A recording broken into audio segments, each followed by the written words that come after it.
हवा के बिना आप कितनी देर रह सकते हो? हवा के बिना आप कितनी देर रह सकते हो? नहीं रह सकते। पानी के बिना नहीं रह सकते।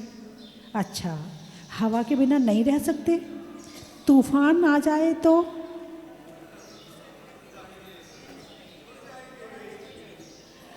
और तूफान भी ऐसा कि तुम्हें उड़ा के यहाँ से उठा के 50 किलोमीटर दूर पटक दे, बचोगे? हवा जीवन देती है और अति हो जाए तो जीवन ले भी लेती है ना? पानी के बिना जीवन नहीं है, लेकिन अति हो जाए, बाढ़ आ जाए, समुद्र की लहरें किनारे तक आ जाएं जहाँ शहर बसे हुए हैं, फिर क्या होगा? जो जीवन दे रहा है वो जीवन ले लेगा। 1 मिनट, ये जो महिलाएं पूजा कर रही हैं, सुनिए, जो महिलाएं पूजा कर रही हैं वो प्रवचन सुनती है टीवी में? सुनती हो? अब साक्षात हो रहा है। केवल टीवी में सुनूंगी, साक्षात नहीं सुनना है।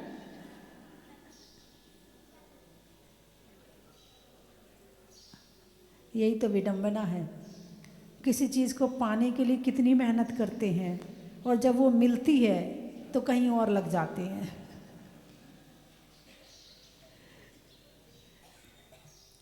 तो अति, हवा चाहिए भी मगर सीमा में, पानी चाहिए भी मगर सीमा में। अति बुरी है।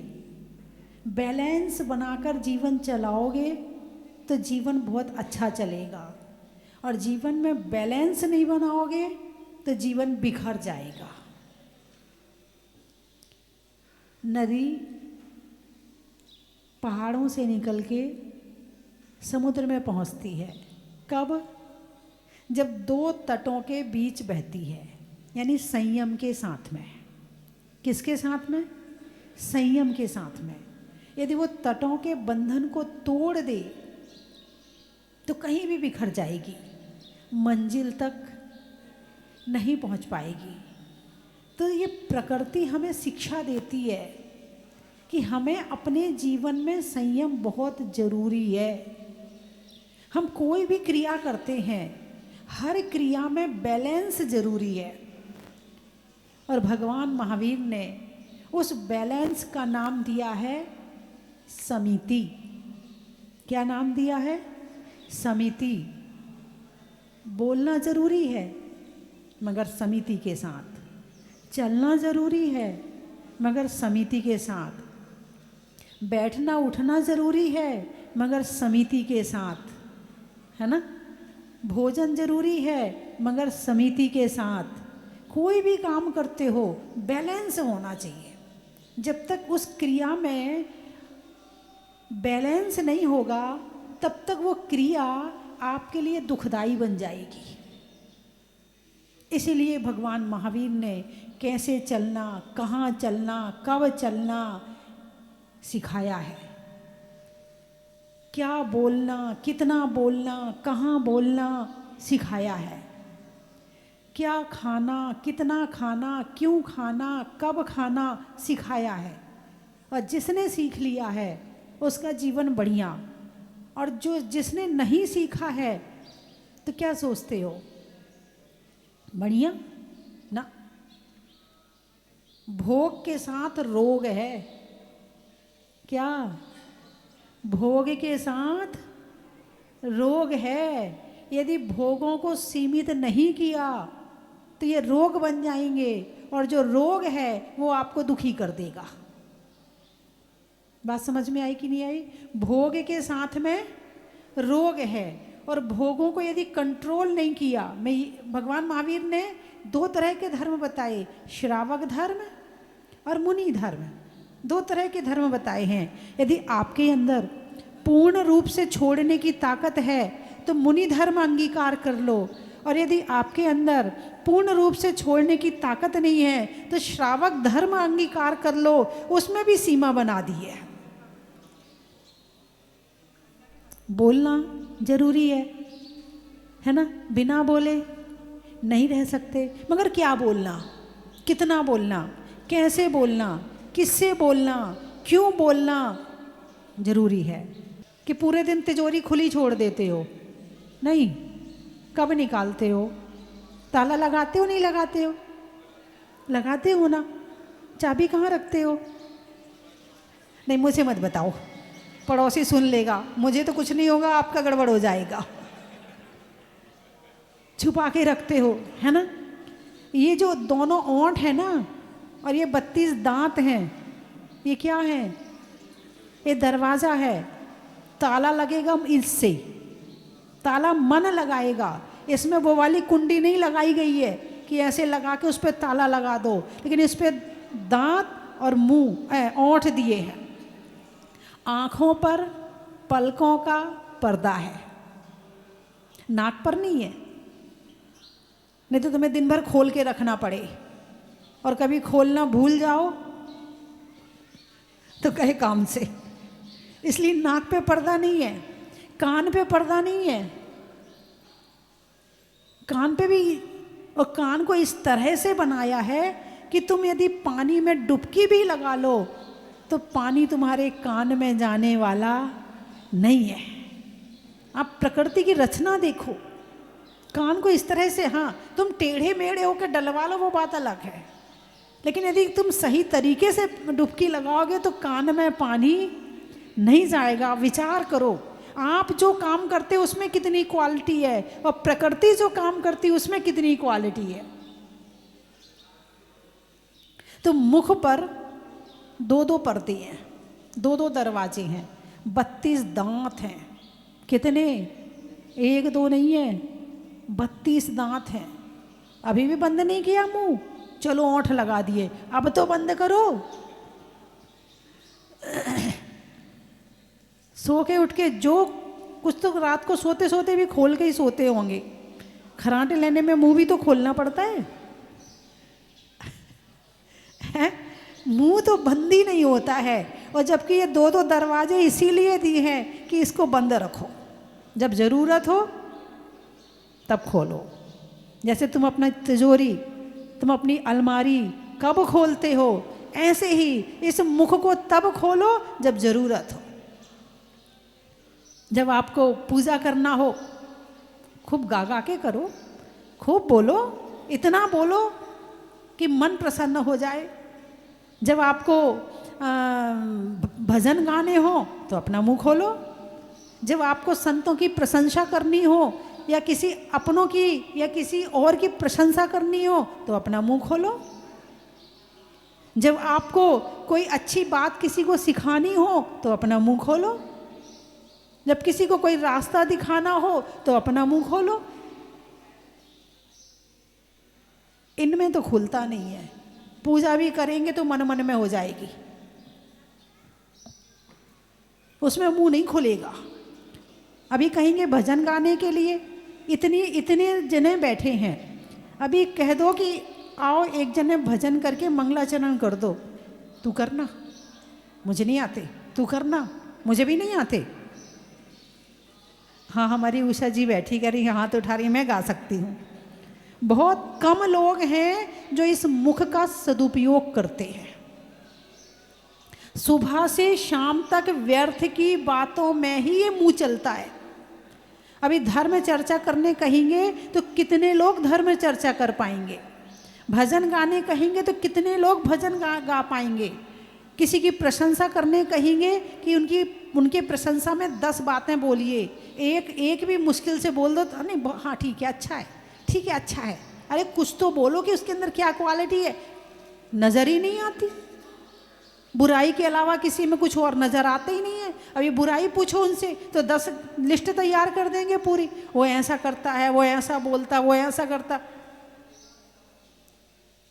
अरे बोलिए ना, है क्या नज़र आता है? आंखें किस लिए मिली हैं? क्या देखने मिली है आंखें? बुराई या अच्छाई? मुंह किस लिए मिला है? निंदा कर रहे हैं या प्रशंसा करने?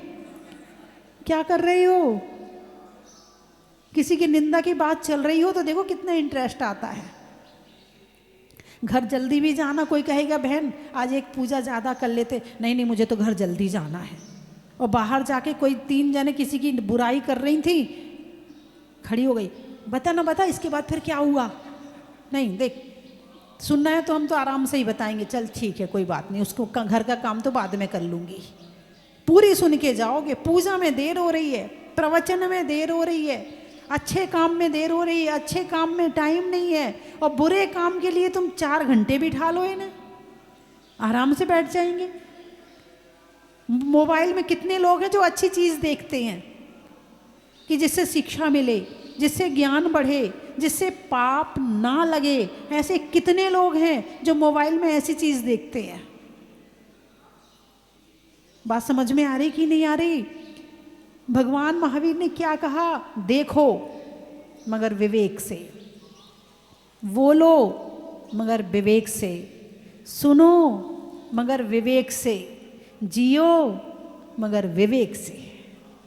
और जो विवेक की जिंदगी जीता है उसके जीवन में बाधाएं भी कम आती हैं, और भी चीज़ें कम होती हैं, और आ भी जाए शांत, ठीक है भाई सुख आया था तो हंस के उसका स्वागत किया था, दुख आया है तो उसका भी स्वागत करेंगे। सुख आया था मुस्कुराए थे, तो दुख में रो क्यों रहे हो? जब सुख में हंसे तो दुख में भी हंसो ना। दुख रुलाने के लिए आया है, तुम कहो हम नहीं रो रहे, हमें नहीं आ रहा रोना। लेकिन दुख होगा तो दुनिया में बांटते फिरते हो, ए मुझे ऐसा हो रहा है, ए मुझे ऐसा हो रहा है। चलो भाई तुम घर वालों को बताओ, वो तुम्हारा इलाज करवाएंगे, यहाँ तक तो बात बनती है, यहाँ तक तो बात बनती है कि भाई जिससे कहेंगे तो इलाज तो करवाएगा। लेकिन नहीं, जिसका भी फोन आएगा, आज ऐसा हो गया, आज ऐसा हो गया, आज ऐसा हो गया। बोलिए हाँ या ना? अपनी बुरी खबर मैसेज करने में कितनी देर लगाते हो? अभी 25,000 लाख करोड़ रुपया एक दिन में आया, किसी को फोन किया तुमने? नहीं किया है। और जरा सा कोई चोट लग जाए तो, जरा सी कोई बीमारी हो जाए तो, मतलब सब एक दूसरे को दुखी करने में लगे हैं, कोई किसी को सुखी नहीं कर रहा है, सब एक दूसरे को दुखी करना चाहते हैं। मेरे पास भी माता जी घुटनों में बहुत दर्द है, माता जी कमर में बहुत दर्द। 1 मिनट के लिए आएंगे मेरे पास, 1 मिनट के लिए, और 1 मिनट में पूरे घर का दुख बांट के चले जाएंगे। भाई चलो कोई 2-4 दिन मेरे पास रहे, फिर कभी 2-5 मिनट में कोई बात बता दे, वो बनता है। चलो इतनी सारी बातें करी हैं, 2-5 मिनट में वो बात भी बता दी, वो तो चलो चलता है। लेकिन वो 1 मिनट के लिए दर्शन करने आएंगे, इतने में सारी कहानी कह के चले जाएंगे। तुम क्या बांट रहे हो? और जो बांटोगे वही वापस आएगा, जो बांटोगे वही वापस आएगा। दुख बांटोगे दुख आएगा, और सुख बांटोगे सुख आएगा अपना। लेकिन तुम किसी का सहयोग करोगे दुख में तो उसका दुख बट जाएगा, सुख आ जाएगा। तो जब तुम्हारे पे कोई दुख आएगा तो वो खड़ा हो जाएगा, तो दुख मिट जाएगा। जीवन जीना अलग बात है, और जीवन को कला पूर्वक जीना अलग बात है। कला क्या? जैसे घर में भोजन बनाते हो, है ना, कैसे बनाते? ऐसे ही बना देते हो या अच्छे से बनाते हो? अच्छे से बनाते हो। कपड़े पहनते हो, कैसे पहनते हो? एक सलना आ जाए, बैठोगे भी तो ऐसे बैठोगे एक सलना आ जाए, हैं? सावधानी से करते हो, है ना। लिपस्टिक भी लगाओगे तो पानी कैसे पियोगे? अरे बोलिए ना, गिलास से पी लोगे पानी? ऊपर से पियोगे, क्यों? लिपस्टिक ना छूट जाए। कितनी सावधानी, इतनी सावधानी हमारे सोचने में आ जाए, इतनी सावधानी हमारे बोलने में आ जाए, इतनी सावधानी हमारे चलने में आ जाए, इतनी सावधानी हमारी देखने में आ जाए, सुनने में आ जाए, जीवन सुधर जाए। अभी आप जो भी सावधानी रखते हो केवल शरीर के हिसाब से रखते हो, लेकिन ये सावधानी यदि आत्मा के हिसाब से शुरू हो जाए तो वो धर्म बन जाएगा। और ऐसा नहीं है कि आपको सावधानी रखनी आती नहीं है, आती है, लेकिन लापरवाही की जिंदगी है। बाहर का नहीं बिगड़ना चाहिए, अंदर का चाहे कितना बिगड़ जाए, भाव चाहे कितने खराब हो जाएं, मगर चेहरा खराब नहीं होना चाहिए। दिमाग चाहे कितना खराब हो जाए, मगर कपड़े खराब नहीं होने चाहिए। अरे बोलिए ना, कपड़े खराब हो जाएंगे तो दिमाग फिर भी ठीक रहेगा, मगर वो कपड़ा जब दिमाग में आ जाता है तो दिमाग खराब हो जाता है। सोने का हार नहीं पहनोगे तो गला खराब नहीं होएगा, लेकिन सोने के हार के लिए आप कलेश करोगे तो दिमाग जरूर खराब हो जाएगा। अरे बोलिए ना, है तो बड़ी छोटी छोटी बातों से सावधानी यदि जीवन में रखी जाए तो ये जीवन बहुत अच्छा बनेगा, बहुत अच्छा बनेगा। और बनाने की कला भगवान महावीर सिखाते हैं। ऐसी ऐसी बातें भगवान महावीर ने बताई हैं, यदि कोई मान ले तो आधी सुखी 75% सुखी तो हो जाओगे, और 25 में फिर तुम्हें पुरुषार्थ करना पड़ेगा। भाई कुछ बीमारियां हैं जो कर्म के उदय में आती हैं, और कुछ बीमारियां तुम्हारी लापरवाही से आती हैं। तो लापरवाही से कितनी बीमारियां आती हैं। व्यर्थ में किसी से कुछ भी बोलाए, झगड़ा हो गया, टेंशन हो गई, डिप्रेशन हो गया, अब कराओ दवाई। तो ये कौन सी बीमारी, डिप्रेशन की बीमारी कौन सी है? लापरवाही की बीमारी। कौन सी बीमारी है? डिप्रेशन की बीमारी खुद की खरीदी हुई बीमारी है, मिली नहीं है, खुद की खरीदी। यदि सावधानी से सोचते, सावधानी से बोलते, सावधानी से करते तो शायद डिप्रेशन नहीं होता, और धर्म को दिमाग में रखते तो डिप्रेशन नहीं होता। जिसके दिमाग में भगवान रहते हैं वहाँ डिप्रेशन कैसे हो सकता है? जो भगवान का अभिषेक पूजा करता है, शांति धारा करता है, डिप्रेशन कैसे हो सकता है? जो स्वाध्याय करता है उसके विचार खराब कैसे हो सकते हैं? और जहाँ विचार खराब नहीं है वहाँ डिप्रेशन हो ही नहीं सकता है। डिप्रेशन हुआ है ये तुम्हारी अपनी लापरवाही से, कि सबसे पहले तुमने धर्म छोड़ा है। क्या छोड़ा है?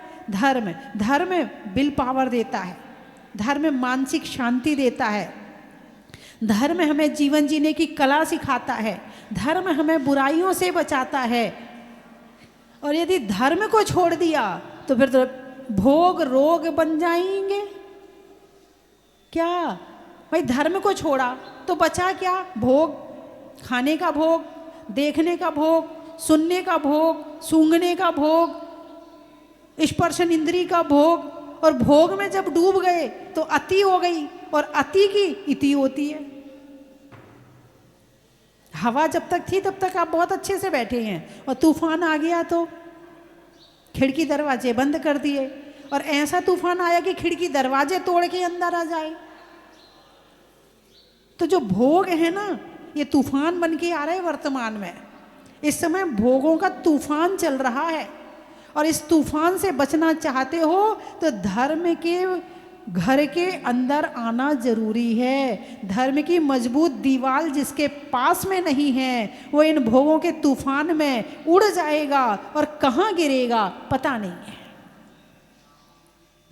पहले के लोग धर्म को कम जानते थे तो चल जाएगा, क्योंकि ना मोबाइल था, ना टीवी थी, ना इतना बाजार था, ना इतने भोग थे, तो कम धर्म को कम जानते थे तो वो बच गए, वो इतने बीमार नहीं हुए। लेकिन वर्तमान पीढ़ी यदि धर्म को साथ लेकर नहीं चलेगी तो ये समझ लेना कि वो दुखी हुए बिना, परेशान हुए बिना, डिप्रेशन में आए बिना रह ही नहीं सकती है। इसलिए वर्तमान पीढ़ी को धर्म करना अत्यंत जरूरी है। यदि तुमने आज बच्चों में संस्कार नहीं दिए तो ये बच्चे बड़े होकर दुखी हो जाएंगे, और दुखी होंगे। जब बच्चे दुखी होंगे तो तुम कौन से सुखी रहोगे? तुम सुखी रहना चाहते हो तो तुम भी धर्म से संस्कारित हो और बच्चों में भी संस्कार भरो।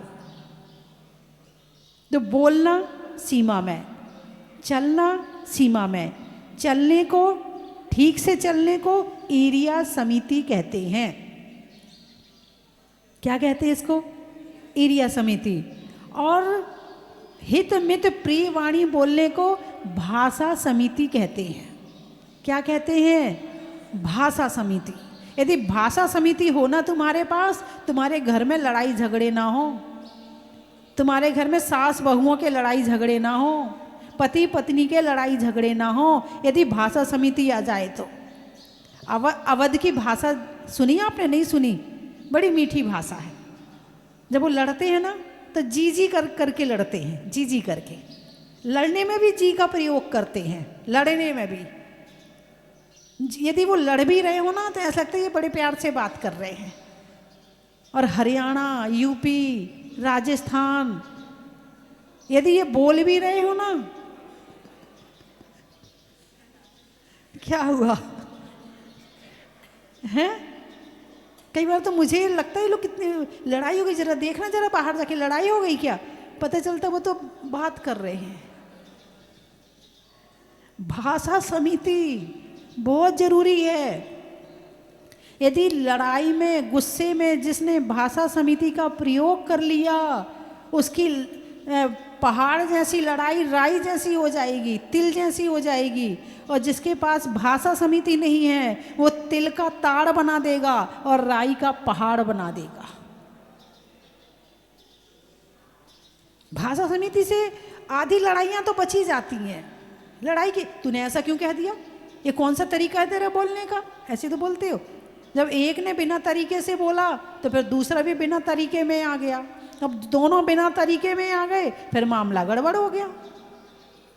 अब सुलझाए कौन? आग लग गई, पानी कौन डाले? दोनों आग बन गए। यदि एक में आग लगी है तो दूसरा पानी डाल सकता है, दूसरे में लगेगी तो दूसरा डाल सकता है, और दोनों में लग जाए तो चलो घर वाले डाल देंगे। अब घर वाले भी साथ शुरू हो जाएं तो फिर सब लड़ाई देखेंगे, ताली बजाएंगे और खुश है, देख मजा आ रहा, अच्छी आग लगी है। दोनों के अंदर अकल नहीं है कि जब एक आग बना है तो दूसरा पानी बन जाए। चलो भाई कोई बात नहीं, इसको गुस्सा आया है, अपना ही तो है, कर लिया, कोई बात नहीं, लेकिन अपना है, कैसे किया गुस्सा, हम नहीं सहेंगे। अब सहेंगे नहीं तो रहेंगे नहीं। हमारे यहाँ की तो परंपरा है, भारत की परंपरा है, एक गुस्से वाले पति को एक पत्नी 50 साल तक निभा देती है। बोलिए हाँ या ना? ऐसे जोड़े आ रहे कि नहीं आ रहे? गुस्से वाले पति को 50 साल तक, 50 के बाद छोड़ती नहीं है वो, तो 50 मैंने वैसे ही कहा है, सारी जिंदगी निभा देती है। और आने वाली पीढ़ी, तुमने हमारे लिए ऐसा नहीं किया तो हम तुम्हारे लिए ऐसा नहीं करेंगे, तुमने हमारे लिए ऐसा नहीं सोचा तो हम तुम्हारे लिए नहीं सोचेंगे, तुम हमारे लिए नहीं करते तो हम तुम्हारे लिए नहीं करेंगे। समर्पण खत्म। जैसे वो दो पार्टनर होते ना, पार्टनर बिजनेस में, बराबर का हिस्सा, और किसी ने थोड़ा कम ज़्यादा कर दिया तो हिस्सा खत्म, लड़ाई हो गई, पार्टनर अलग। अब आजकल लाइफ पार्टनर आ रही हैं, अब श्रीमती नहीं आ रही हैं, अब कौन आ रहे हैं? लाइफ पार्टनर आ रहे हैं। अब पार्टनर तो पार्टनर है। फिर मैं एक कहानी सुनाती हूँ ना, बड़ी अच्छी, पहले सुनाइए फिर से सुना देती, मुझे अच्छी लगती इसलिए। एक बार दो लाइफ पार्टनर थे। कौन? पति पत्नी नहीं, लाइफ पार्टनर, दोनों जॉब करते थे। अब वो कोई एक करवा चौथ का व्रत आता है तो पत्नी बोली तुम मेरे लिए करो तो मैं तुम्हारे लिए करूँगी, और तुम मेरे लिए नहीं करो तो मैं तुम्हारे लिए नहीं करूँगी। दोनों कमा रहे हैं। अब चलो दोनों ने व्रत रख लिया, दिन भर उपवास कर लिया। अब रात को खाया जाता है ना, बोले तुम मेरा मुंह देखो चांद छन्नी में, मैं तुम्हारा देखूंगी, तुम मेरे चांद हो मैं तुम्हारी चांदनी हूँ। हाँ, आजकल की महिलाएं बिंदी नहीं लगाती ना। हाँ, आजकल की जो आने वाली जो लड़कियां हैं जो शादी हो जाती तो बिंदी नहीं, तुम लगाओ तो मैं लगाऊं, तुम मांग भरो तो मैं भरूं, तुम चूड़ी पहनो तो मैं पहनूं, तुम बिछुड़ी पहनो तो मैं पहनूं। समर्पण खत्म।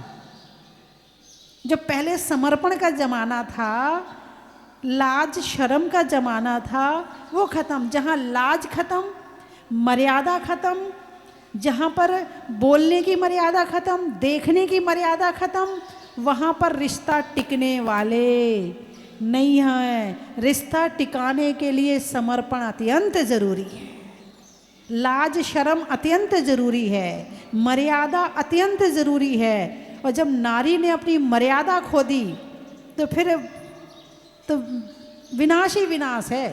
सुख तो खत्म हो जाएगा, टेंशन और डिप्रेशन के अलावा आने वाली पीढ़ी को कुछ नहीं मिलने वाला। गिफ्ट है ये, भौतिकता का गिफ्ट क्या है?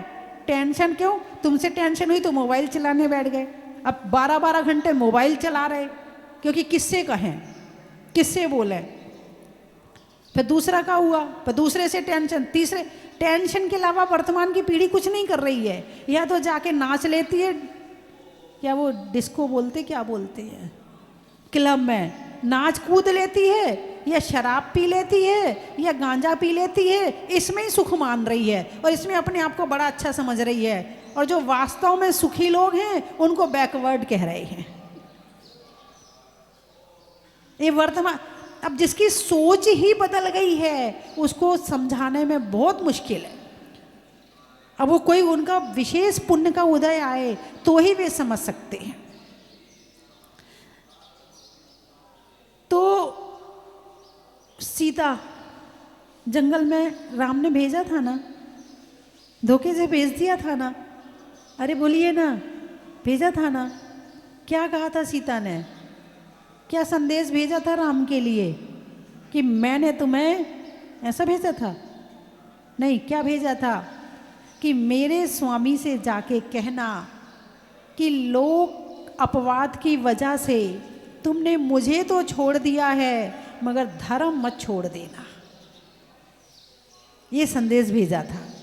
और आज का पति इतना सा गड़बड़ कर दे तो आज की सीता क्या संदेश भेजेगी? मैंने तुम्हें जेल में ना भिजवा दिया।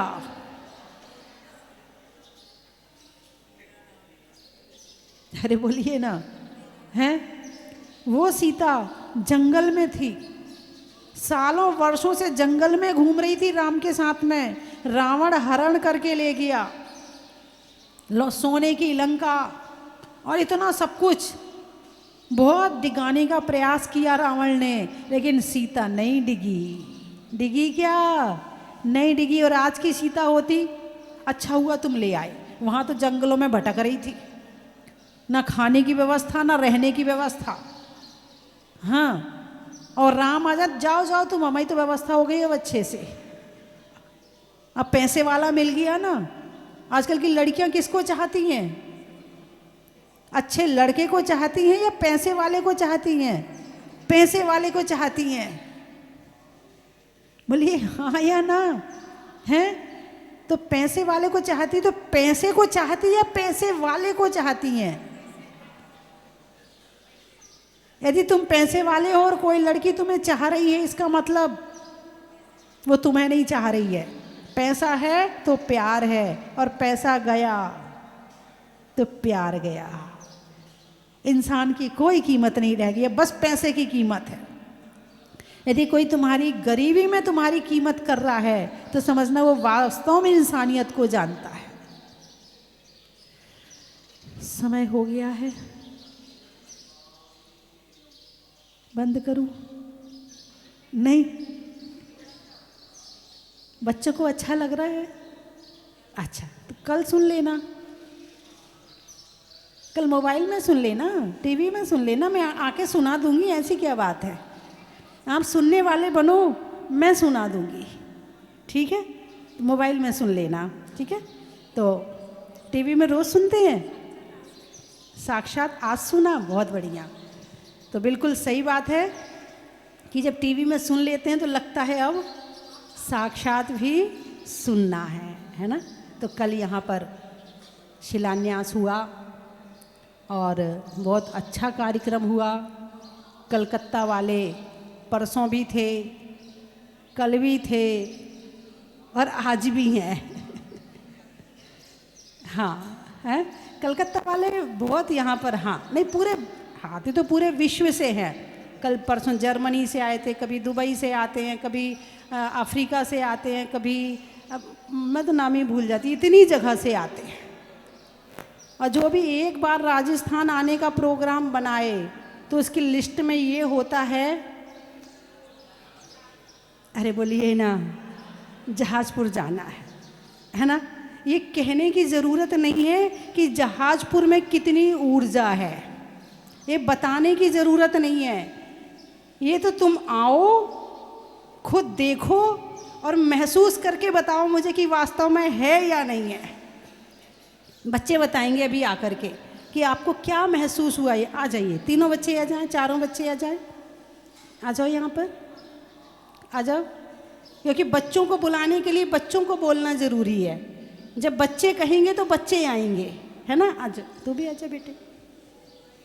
भगवान के मतलब सामने आया तो प्रतिमाएं तो बहुत दर्शन करी, लेकिन इन भगवान को देख के लगा कि मतलब जो भगवान के नेत्र थे कुछ इतने अद्भुत है कि ऐसी प्रतिमा तो हमने आज तक नहीं देखी। कुछ नेत्रों में कुछ ऐसा है, मतलब ये आपको कई बार टीवी पे तो देखते रहते थे, सालों से सोचते थे कभी यहाँ जाना जाना शांति धारा भी, लेकिन कभी ऐसा अवसर नहीं आया। कल आए, आपके दर्शन किए, भगवान के दर्शन किए, तो मतलब आप बोल रही थी ना कल सुनने के लिए कि प्रवचन कल सुनोगे क्या, तो अब ये सिर नहीं हिला पा रहा कि माता जी कल जाना है हमें यहाँ से तो आपको कैसे बोले कि नहीं कल नहीं रुक पाएंगे, कल जा चले जाएंगे। माता जी मतलब शब्द नहीं है भगवान के दर्शन करके और आपके वचन सुन के। हाँ। टीवी पे सुनने में तो लगते नहीं था कि कुछ सुन रहे हैं। हाँ। आज ये लग रहा कि कहाँ आके बैठे हैं, बता नहीं सकते शब्दों में। बिल्कुल, ये बात मैं जब से भगवान निकले हैं तब से मैं ये बात सुनते आ रही हूँ कि जैसे ही यहाँ घुसते हैं, दर्शन बाद में होंगे, फीलिंग शुरू हो जाती है कि कुछ ऐसी जगह आ गए हैं जहाँ बहुत ऊर्जा है, बहुत ऊर्जा है। अपने आप ही महसूस होता है, बताने की ज़रूरत नहीं पड़ती, महसूस होती है। लोगों के रोंगटे खड़े हो जाते हैं, आँखों से आंसू बहते हैं और ऐसा लगता है भगवान को देखते रहें, देखते रहें, देखते रहें। ऐसी ऊर्जा है इस क्षेत्र की। ये ऊर्जा ही आपको खींचती है, मैं नहीं खींच रही। अरे बोलिए ना माता जी, आशीर्वाद तो आप ही का है। मैं देखो, मेरा है 10-20%, भगवान का है 80%। तो 10-20 कौन सी बड़ी बात है ना। हम लोगों के लिए तो माता जी आप नहीं होगी तो स्वस्ति धाम कभी नहीं समझ में आना था कि स्वस्ति धाम क्या है। हाँ आप ज़्यादा इम्पोर्टेंट है ना। वो भगवान ने मुझे, स्पीकर होता ना, एक सभा का स्पीकर होता है, तो भगवान ने मुझे यहाँ का स्पीकर बना दिया है ना। तो फिर मैं यहाँ का गुणगान करने के लिए कोई भक्त तो चाहिए ना। अभी अच्छी बात है कि भगवान के गुणगान करने के लिए मैं भगवान के चरणों में आई और भगवान ने मुझे बुलाया, तो ये मौका मुझे मिला, है ना। लेकिन जो भगवान की ऊर्जा है, भगवान की शक्ति है, जो वास्तव में मैंने 30 वर्षों में बहुत जगह दर्शन किए हैं, लेकिन जो मैंने यहाँ पाया है मुझे कहीं भी नहीं मिला। 30 वर्षों में, 30 वर्ष बहुत होते जीवन के। आप लोग कितना घूमते हैं जितना हम घूमते हैं, हमारे बराबर तो आप घूम ही नहीं सकते हैं, आपको तो घर वापस जाना पड़ता। लेकिन मैंने जो 30 वर्षों में देखा और जो मैंने यहाँ देखा है, मैंने दुनिया में कहीं भी नहीं देखा। वो ऊर्जा है जहाजपुर में।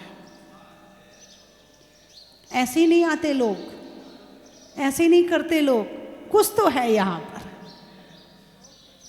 बहुत कुछ है, बहुत बढ़िया, तालियां, बहुत कुछ है, कुछ नहीं है, बहुत कुछ है ना। तो ये हम लोगों का, भक्तों का पुण्य है कि हमारे समय में भगवान जमीन से निकले। ये हम लोगों का पुण्य है, हम लोगों को दर्शन मिल रहे हैं, अभिषेक पूजा मिल रही है, विधान करने का अभी 19 तारीख से बॉम्बे वालों का सिद्ध चक्र विधान है। 100-150 लोग आ रहे हैं 19 से 23 तारीख तक। फिर एक दिल्ली वालों का सिद्ध चक्र विधान है अष्टानी का पर्व में। तो ऐसे यहाँ पर लगातार हमारे चक्रवर्ती महाराज बैठे हैं, नरेंद्र जी, बबीता जी, उषा जी पाटनी, कलकत्ता वाले, अभी आपने पिछली अष्टानिका में यहाँ पे कल्प द्रुम महामंडल विधान समोशरण की रचना करवाया था। तो भगवान की भक्ति आप यदि करोगे तो मुझे लगता है कि बिना रिजल्ट दिए तो जाएगी ही नहीं, ऐसे भगवान है ना। छोड़ने में आसक्ति का, करने में अभिव्यक्ति का, और जहाजपुर के भगवान की भक्ति का बड़ा ही महत्व है। आत्मा में एक का, मनुष्यों में नेक का, और करने में जहाजपुर वाले भगवान के अभिषेक का बड़ा ही महत्व है। लगाने में नारा का, आकाश में तारा का, करने में जहाजपुर वाले भगवान की शांति धारा का बड़ा ही महत्व है। हिंदी में मात्रा का, स्कूल में छात्रा का, आज आपकी जहाजपुर की यात्रा का बड़ा ही महत्व है। पेड़ में पत्ता का, मधुमक्खी में छत्ता का, और आने वालों में कलकत्ता का बड़ा ही महत्व है। और हमारी एक रंजू बहन जी आसाम गुवाहाटी से, इतना अच्छा लगा कि इनको तो घर जाने का मन ही नहीं करता, तो इनके पतिदेव को ही लेके आ जाती हैं, थोड़े दिन ये रह के चले जाते हैं, फिर आती जाती रहती है, इनका घर जाने का मन नहीं करता है, परिवार पूरा छोड़ के यहीं रहती हैं, है ना।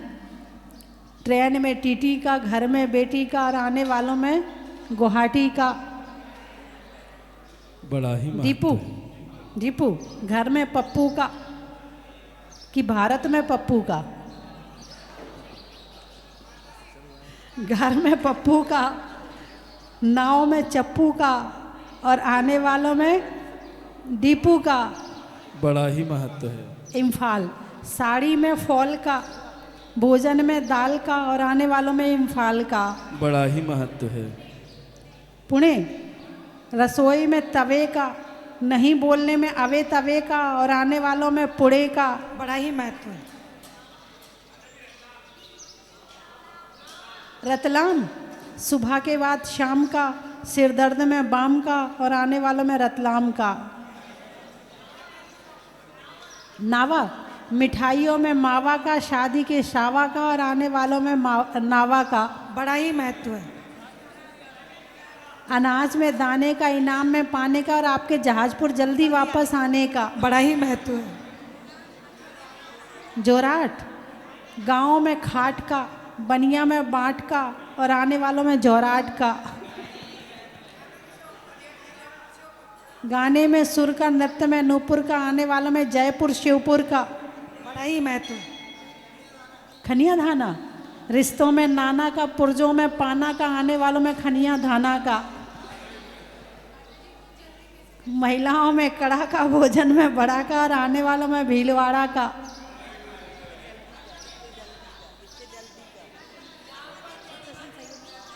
अच्छा, बात को कहने का, नदी के बहने का, और यहाँ पर रहने का।